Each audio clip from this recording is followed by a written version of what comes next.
Jason. Let me just check. Can everybody see this? Can you see this all right? Now sharing screen, wonderful. So thank you, Jason, for the invitation. Thank you, everybody, for coming. As Jason said, I'm going to be talking about ethics, and particularly cybersecurity ethics, some of the approaches that are taken to understanding cybersecurity ethics and the issues that we face. Very quick bit of introduction to myself. I am Kevin Macnish. I used to work at GCHQ a very long time ago before returning to university and doing my PhD in the philosophy department at the University of Leeds, where I looked at the ethics of surveillance. And surveillance, security, cybersecurity, privacy, all of these are sort of academic interests of mine and where I've focused my research over the past few years. After my PhD, I worked as a lecturer at Leeds Uni, and then in 2017 moved to the University of Twente in the Netherlands, where I was an assistant professor. And then as of 2 weeks ago, I left academia and I am now a digital ethics consultant at the company Soprasteria, who, those of you in cybersecurity, which as most of you will know, was hit by the Ryuk virus late last year. So that kind of got them some publicity they didn't really want. Now, you'll have noticed that I'm different from the image of the chap down at the bottom right here. This is Jeroen van der Ham. The reason why I'm mentioning Jeroen is because he and I have done a lot of work in this area together over the last 4 years. He did his PhD in systems engineering at the University of Amsterdam, where he was a lecturer. He's now an associate professor at Twente, which is where we met, and he also works at the Dutch National Cybersecurity Centre. So while we both share an interest in cybersecurity and ethics, I kind of bring the philosophical approach, and Jeroen has kind of brought the technical approach to the fore in some of our co-writings. And yes, so I will, let's see.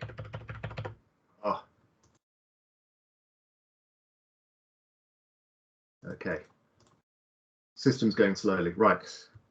What I want to clarify at the beginning, I'm not talking about ethical hacking. When we're talking about cybersecurity and ethics in this particular case, I don't mean white hat hacking or penetration testing. I'll touch on some of that stuff, but what I want to talk about is cybersecurity in general. What do we mean by cybersecurity, and what are some of the ethical issues which arise when practicing cybersecurity? But before even going there, I want to step back a little bit and say, well, what's the relationship between ethics and security generally? Because for some, at least, it's not that obvious. And I've been at trade shows or spoken to other academics where I get kickback against talking about ethics and security or ethics and cyber along the lines of these two arguments here. So the first one is that ethics just isn't relevant to security because security just is the right thing to do. And so ethics is seen as, worrying about, I don't know, discrimination, worrying about being fair to people, but security is far more important than that. Once we've got the security in place, then we can worry about the ethics.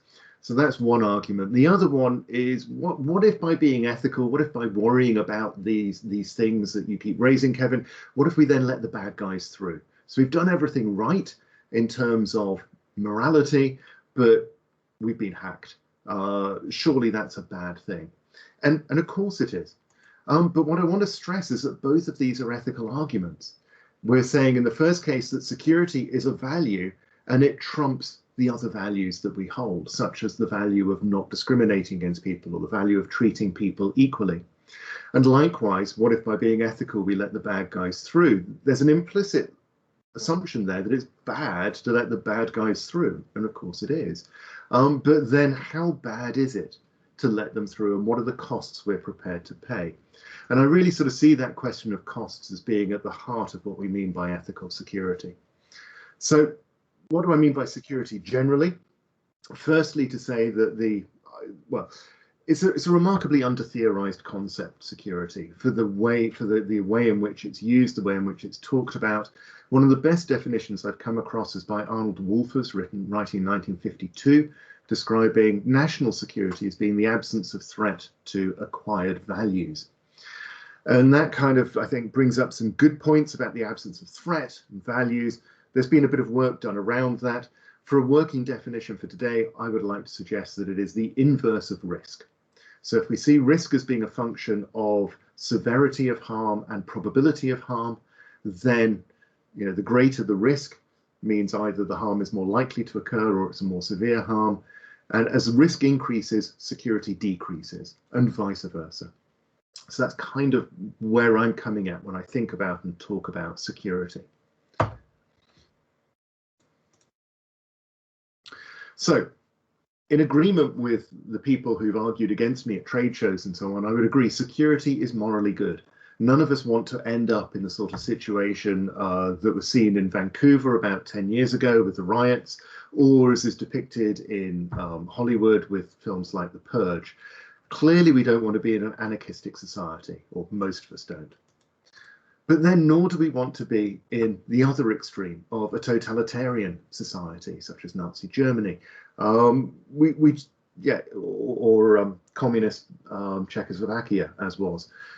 The price that we're prepared to pay in order to have high levels of security, I think, is a really interesting and important question which needs to be dealt with.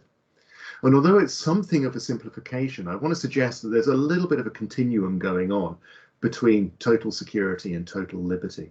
Total liberty, which comes at the cost of zero security, means we end up in this anarchistic scenario. Total security means that we sacrifice our liberties. Now, of course, it's a little bit more complicated than that because security protects our liberties. And that's one of the reasons we're prepared to have security, is to guarantee that those liberties are there. And one of our values, one of our liberties, is that of being able to live a life that is secure. So, yeah, it's not a straightforward continuum as I'm presenting it here. But essentially, I think we're all roughly in the middle of this line, trying to figure out where exactly we want to be as a country, as a society. How far do we want to go down the greater levels of security, fewer levels of liberty, or do we want to push in the other direction? So I see that as kind of being the key question that arises with cybersecurity and generally security ethics. And of course, if that's the case, then what we need to be looking at when thinking about the ethics of cybersecurity is what are the trade-offs? And also, what's the distribution of the risk? What's the distribution of those trade-offs? So granted, I've said we need to balance different rights, different interests, being interests in liberty, interests in security, and so on. But the question comes then, which rights are we prepared to lose, or which rights are we prepared to see diminished in order to gain security? And possibly more importantly still, whose rights are we prepared to see diminished or even lose in order to gain security? And quite often, as I say at the final point here on the slide, it's not the deciding party that will lose out, but it's quite often minorities that lose out. So for instance, in the aftermath of 9/11, some years later, Department of Homeland Security and the FBI announced or confessed that yes, they had been engaging in profiling, and profiling based on race and appearance and apparent religious affiliation had been how they were choosing people in order to question them. Now, I would suggest that the people making the decisions to do that profiling based on appearance did not have, for the most part, the appearance of the people they were profiling. So if they were profiling Muslim men, I imagine that there were probably fairly few Muslim men in making that decision with the FBI. And so that can lead to some quite difficult ethical problems. And I'll come back to that at the end of the talk, as we talk about diversity within the cybersecurity community. So is this an issue? What are some of the ethical issues, to give you an idea? And I want to draw here on two examples that Jeroen and I used together on a paper. One is Encore, the other one, the case of MedSec and St. Jude Medical. So the Encore case was a piece of cybersecurity research developed by, I think it was Georgia Tech and Princeton University, whereby a Trojan was developed, placed on certain websites, such that if you visited the website, the Trojan would download onto your computer and would then ping a number of pre-selected websites. And the idea was to use this to test the limits of firewalls in certain repressive countries. And so the research encompassed this Trojan being downloaded to users in China, in Egypt, in Iran, various other countries, where it was then used to ping things like Google or the BBC website or CNN or whoever, and just see if that could be accessed. Now, there are all sorts of issues going on with the Encore project.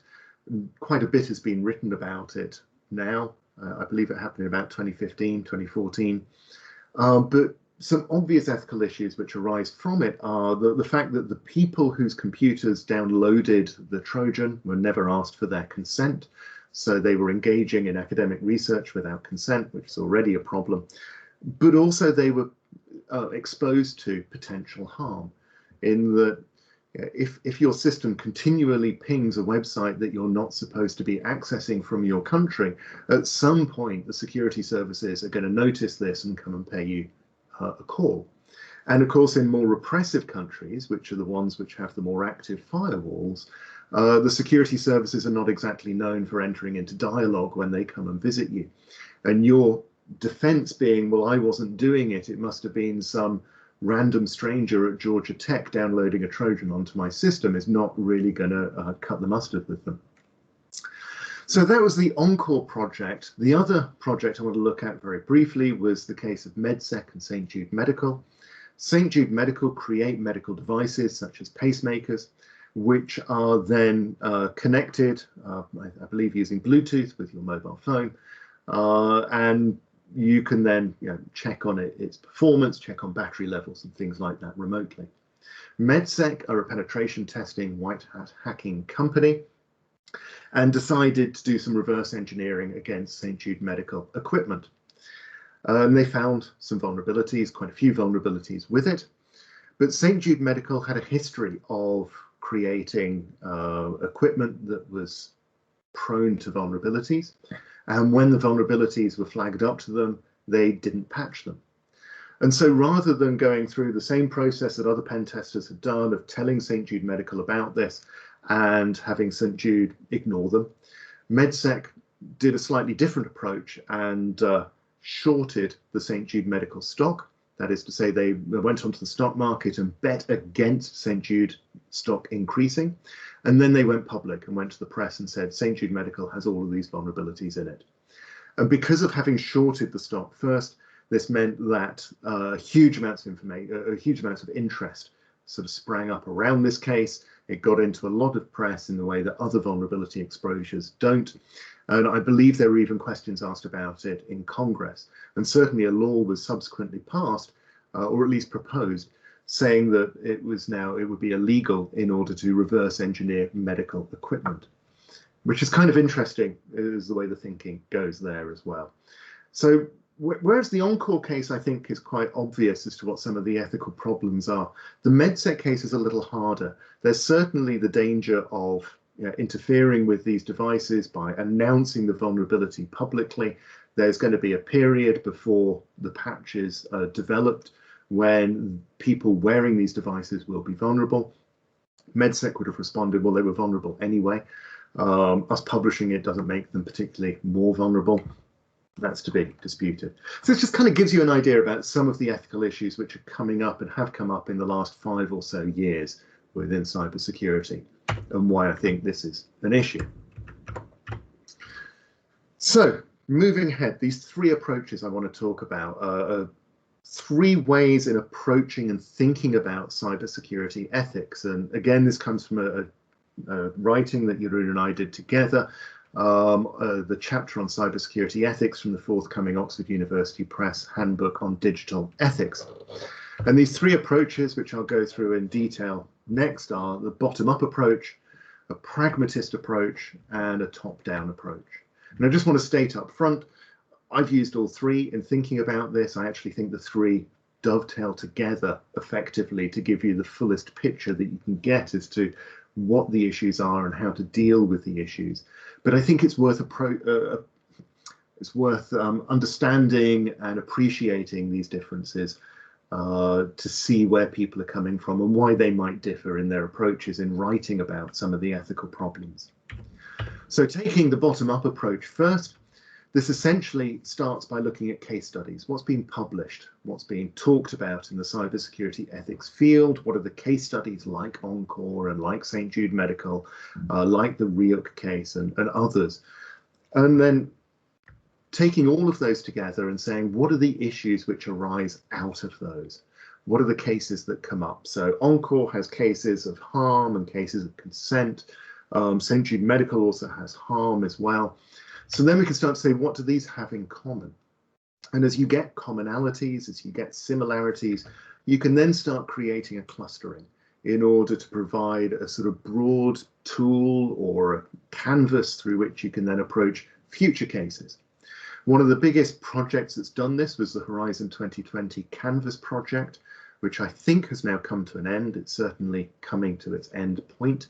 A massive project carried out by numerous universities, certainly Delft, University College Dublin, I think Zurich, F-Secure, the cybersecurity company, and others have all been involved in this. If you have the time, I would strongly encourage going to the Canvas website. Just look up Horizon 2020 Canvas, where there's a wealth of information. There's a free ebook to download. There's a syllabus for creating content to teach this at university and so on. And what the Canvas project did was ended up concluding that there were roughly 4 clusters that they could helpfully talk about.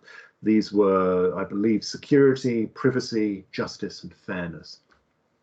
And that all of the cases they looked at could be summed up in one of these clusters. The challenge to that is that that clustering is somewhat ad hoc. It's not a necessary clustering, and I've certainly seen other people that have suggested, no, there are 7 clusters, or there are 13 clusters. You could be really reductivist and say, well, there's only one cluster, which would be dignity or something like that. And so there's a certain arbitrary nature to that. And then there's also the problem then that new cases could come along, or cases which you haven't seen could come along, which might just throw the analysis and introduce another cluster. And then you have to sort of go back and work through the whole case again. And this is going to be something which I come back to in the top-down case, is that as soon as you start abstracting out, you run into these sort of problems where new cases can come along, and how does that fit with your abstract model, and how flexible is your model going to be? So this is sort of the bottom-up approach. And I'd probably say that this is probably the most common approach taken in cybersecurity ethics at the moment. There's also then the pragmatist approach, and I call it pragmatist because this draws on the philosophy of pragmatism and pragmatist ethics, developed in sort of late 19th, early 20th century by American philosophers like Dewey and Peirce and Sanders, who said ethics is really about what the norms and practices of people are. So when we talk about medical ethics, we're talking about the everyday norms and practices of doctors. And when we talk about the ethics of law, we're talking about how lawyers practice. And so in talking about the ethics of cybersecurity, we should be saying, well, how do cybersecurity experts approach ethics? What are their norms and practices? And the overriding approach that Jeroen and I found through doing this and talking about this was that it typically falls down to the CIA triad. And for those of you who aren't familiar with that, that stands for confidentiality, integrity, and availability of data. And I think there might be a risk of equivocation here, in that if you're talking about what is good cybersecurity, people can point to CIA and say, well, if the data is confidential, if it has integrity, and if it's available, then it is good cybersecurity. And good, of course, can be taken in terms of effective, or it can be taken in terms of being morally good, morally beneficial. But again, there are certain problems which arise with this, with using the CIA triad. The first one being that it just overlooks limitations within CIA. There have been quite a few papers written arguing that CIA either has too few letters or too many letters. Certainly as a former intelligence analyst with a background in security, my own inclination is just to say the important thing for security is the confidentiality. Forget the integrity and the availability. If you ask me for an image of the most secure thing in the world, I think of John F. Kennedy's body after his assassination, when it was put in a lead-lined coffin and dropped out at sea in some undisclosed location. That is about as confidential as you can reasonably get, but it's certainly not available. We don't need to think about the integrity issues there. But nonetheless, there's been discussion going on about the limitations within CIA triad. And the other concern, and I know this one is a particular issue for Jeroen, is that it can lead to quite binary thinking as you start to say, well, is our data confidential?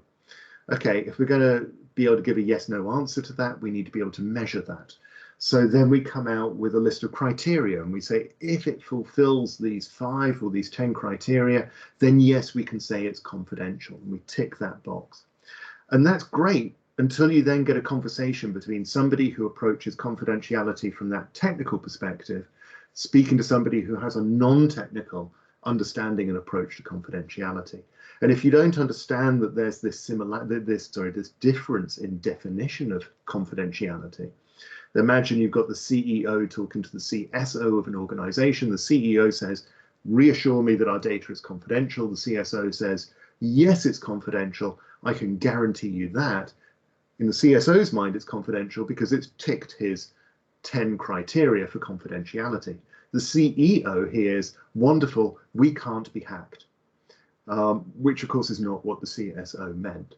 And so that leads to this sort of, or can lead to this binary thinking, which leads to communication problems and so on. So that's the pragmatist approach.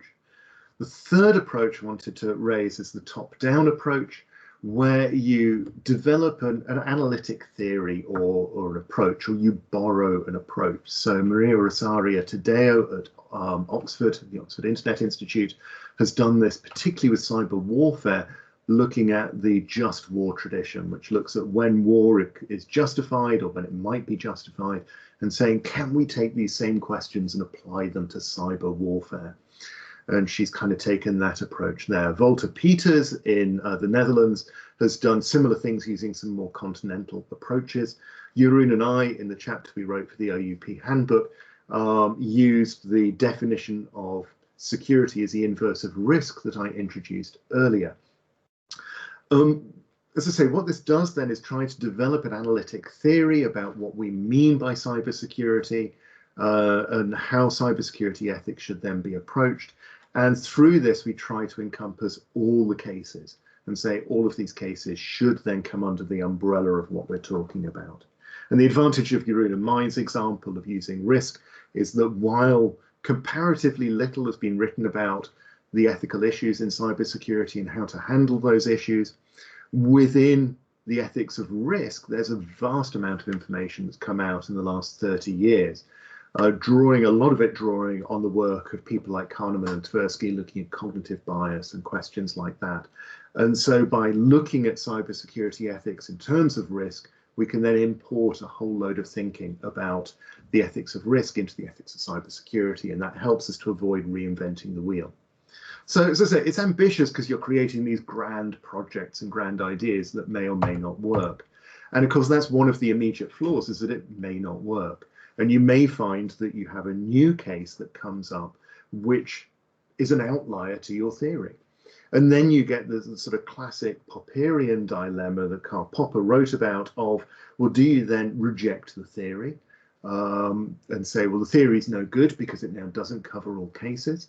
Or do you reject the case and say, well, this can't be a case of cybersecurity because it doesn't fit the theory? Classic philosopher's response there. Or do you try and tweak the theory and tweak the case until they do somehow sort of merge together and they do fit a little bit better, which would be a more sort of reflective equilibrium approach, to use the philosophical terms there. But also there's a challenge with these grand top-down theories that they may just be rejected in practice, either because they're too abstract or because they can't be applied. And so it would be a classic case of philosophers like myself, you know, appealing to nice, great ideas which look good on paper but are absolutely impractical in the real world.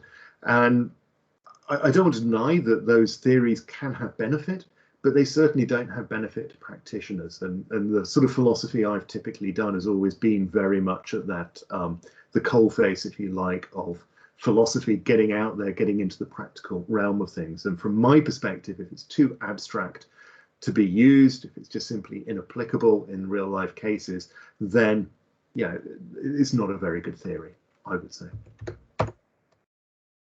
Those are the kind of broad approaches that are taken to understanding what the issues are within cybersecurity and to getting a handle on them. What are some of those current issues?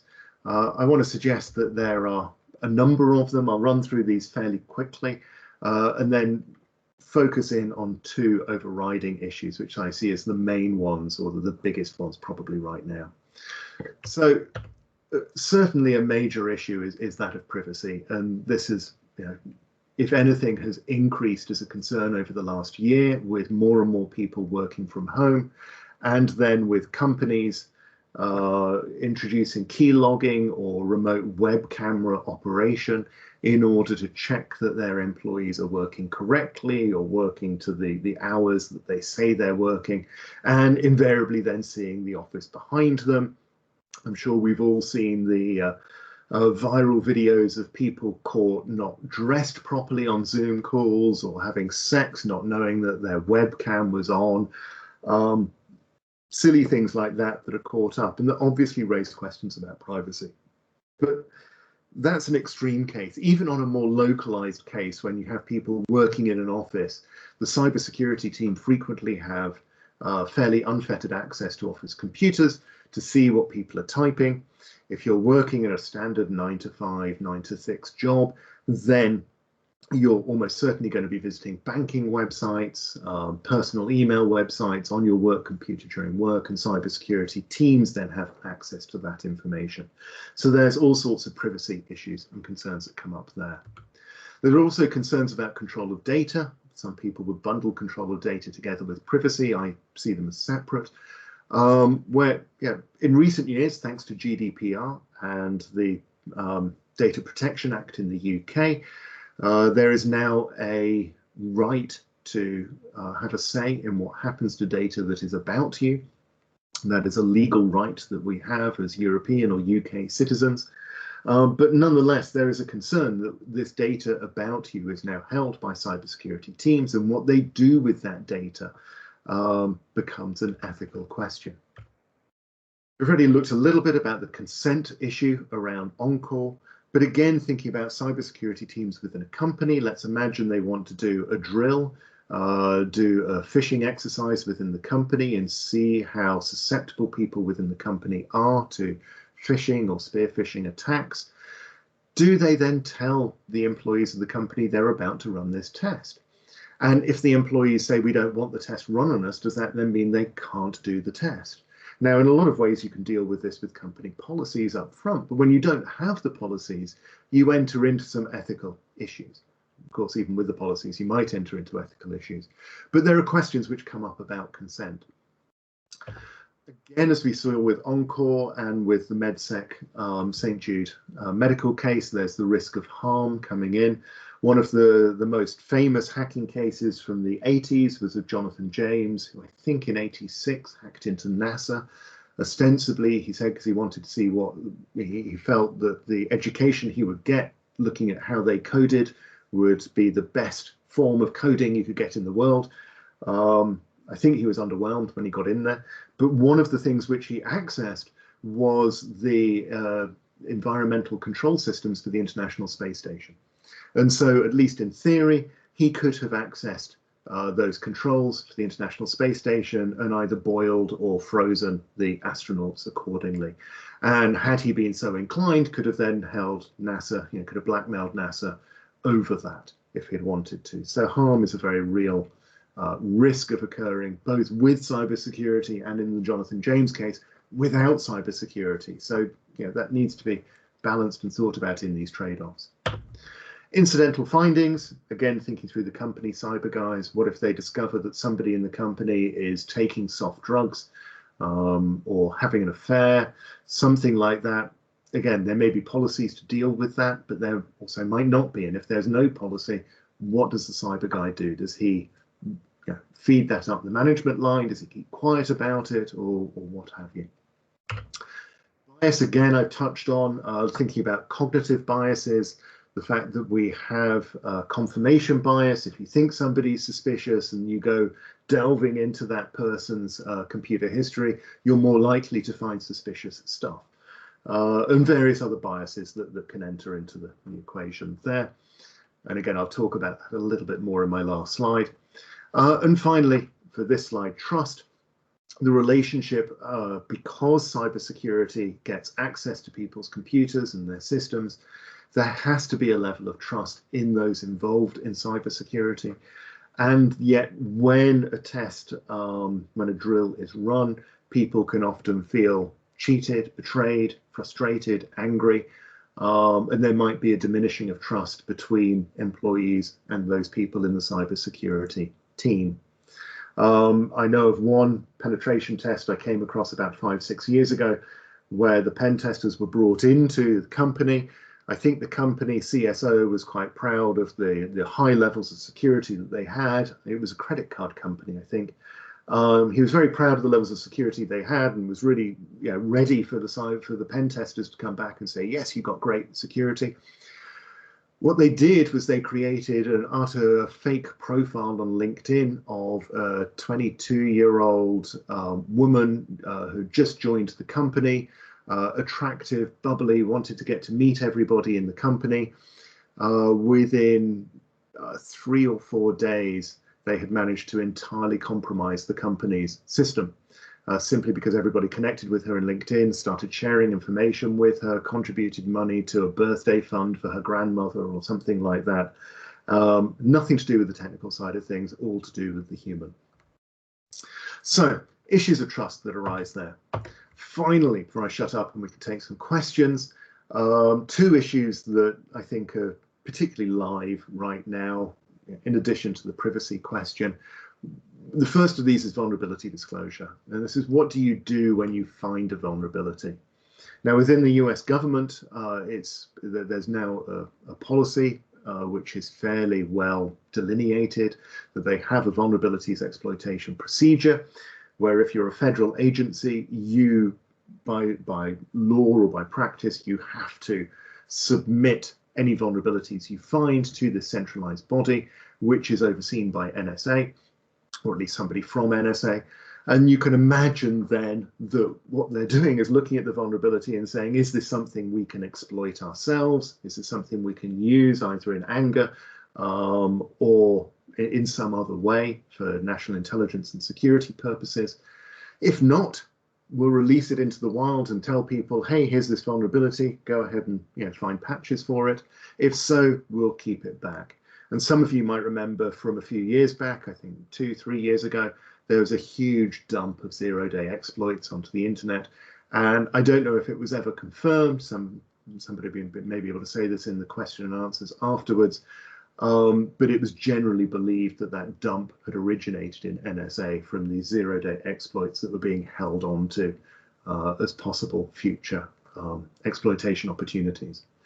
But that's if you're within the US government. For the rest of us who are not, the question then comes, well, do you tell the company? If you are MedSec, do you go back to St. Jude Medical and tell them? And if so, how do you tell them?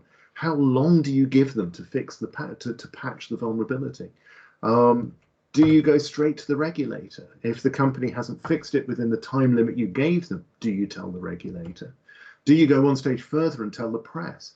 And of course, the problem if you tell the press is that, again, as with the St. Jude Medical, you potentially make a lot of people very, very vulnerable. But it's only by doing that that you put the pressure on the company to patch the vulnerability. Do you short it on the stock market, as MedSec did? I would suggest probably not in that case. It's been done once. That was controversial enough. If it's done again, then I don't think it would be received very well at all. An ethical response, as I see it at the moment, and again, we can maybe talk about this more, is company-sponsored hackathons, whereby you invite the hacking community, the grey hat hacking community, into your company and just say, have at it. Let's have a long weekend of seeing where the vulnerabilities are in our company. And then maybe even offering bug bounties to people who find vulnerabilities and saying, that's really helpful, thank you. Here's however many thousand to say thank you for finding our vulnerability, and now let's try and fix it, or let's try and fix it together, or whatever. So there are positive ways forward out of this that companies can engage in, rather than this desire to try and hide it or to fail to deal with it, which leaves the vulnerability out there. And then the final point which I want to talk about is diversity. And this is no surprise, I'm sure, to many people, that certainly within Europe and the States, there is a massive underrepresentation of women and non-white minorities in cybersecurity. I think that's true within computer science in general. I have been lecturing ethics to computer science undergraduates and postgraduates for 10, 12 years now. And certainly I remember in the UK, I was lecturing rooms of 100, and I think I might be exaggerating saying that there were as many as 5 female students in the room. And I think those rooms were overwhelmingly white as well. Now, there are all sorts of reasons for this. It can go back to schooling, even preschooling, as to what expectations are, as to what people should be doing with their lives and what is a respectable career and what is not a respectable career. But yeah, even later on in the process, we've seen over the last 5 years, particularly as people have moved to experimenting with algorithmic hiring and recruitment, that there are all sorts of biases that come in there. So Amazon hit the headlines around 5 years ago for developing an automated system, an algorithmic system for sifting through the thousands of CVs that get submitted to every position which they advertise. And in order to populate the algorithm, they used historical data from past hires within Amazon. So of course the future hires, for a period until they saw the flaw, the future hires which they were taking on all looked and sounded remarkably like the past hires. And so because there had been bias in the past, that bias was then automated into the system, and they continued to hire predominantly white men. The way recruiting ads and so on are written as well feeds into this. Now, when I talk about this and talk about these problems, I often get some kickback from typically white male students who say, but the most important thing surely is going for the best person for the job. To which I completely agree. But I think it's important to question what is meant by best in these cases. And usually at the back of their minds, as we talk, this comes out that what they mean by best is the person with the best qualifications. So if you're looking at hiring somebody, you've got somebody with a PhD from Oxford and somebody with a master's degree from, I don't know, University of Delft. So the PhD would trump the masters. Oxford is a better university than Delft in many ways. So you might say, well, that's a more qualified, a better person to have. But that might not necessarily follow, because it might be that your team has particular needs which aren't always going to be met. What if the person from Oxford, clever as they are, just isn't a team player? And what if the team which you're running has just been through some really bad trauma for whatever reason and really needs somebody to help pull them together? Now, obviously, I'm not saying go ahead and hire a party animal who has no background in cybersecurity, but I am saying there are considerations which may come into the equation which are not there in the qualifications. Furthermore, there may also be questions about opportunities that people have had in the background, in their own background, because of how society is structured, and systemic questions about bias and so on that feed into that. Also, particular needs of the client or company that you're working for, and this comes over to the image here of the automated soap dispenser. Many of you, I'm sure, will be familiar with this from 2017, I think it was. If you're not, Google the term racist soap dispenser, and you'll see a black Nigerian man was at a conference at a hotel in Philadelphia, I think it was, in the bathroom with his white friend. White friend goes and uses the automated soap dispenser. Black man puts his hand under the soap dispenser and no soap is dispensed. They take it in quite good spirits in the video. He then pulls out a white tissue, holds that underneath, and it dispenses soap on the white tissue. So clearly, I would suggest that the developers of this system did not have any black people in their team. Otherwise, this would have been recognized at a very early stage. And so these problems can be avoided through diverse teams. You can have a much greater appreciation of some of the issues that you're going to be facing in any realm of life with a more diverse team. And so diversity is really, really important. Excuse me. It stops us from descending into groupthink. It helps avoid these danger of blind spots and implicit bias. So it just, as I say here, yeah, it's an important consideration. Just to bring this home, I did a Google image search yesterday on, as you can see here, I just searched on automated soap dispenser. And just to bring the point home, you'll notice that for the, 50–60% that show hands, those hands are all white. For those of you that then think, oh yeah, but Kevin, you were logged into Google, you can see that my image is there in the top right corner. I then subsequently did an incognito search, which showed fewer hands, but all the hands that it showed were again white. So I'd encourage you to go ahead and do it yourself and just see that these racist stereotypes and images continue. Same thing happens if you look up for tailored suits, at least in this country. You will see very few black models wearing a tailored suit on Google.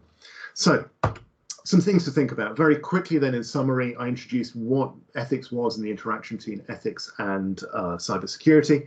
I suggested there are these three approaches which we can take to thinking about ethics and cybersecurity, either looking at case studies and generalizing from those into these categories, looking at how practitioners operate and drawing lessons from that, or trying to create grand theories and taking a top-down approach there, theorizing from what security is and then developing from that. And then I looked at the several issues that are arising within cybersecurity ethics at the moment. I won't read through those, you can see them all. Thank you again for your attention. I'm Kevin Macnish, as you can see here, and there's my Sopra Steria email. If you want to get in touch with me, you can get in touch with me there, or through LinkedIn, where I'm usually available on LinkedIn as well. So thank you for your time. Hopefully we've got a little bit of time now left for some questions, and I will stop sharing. So thank you, Jason. Thank you, everyone.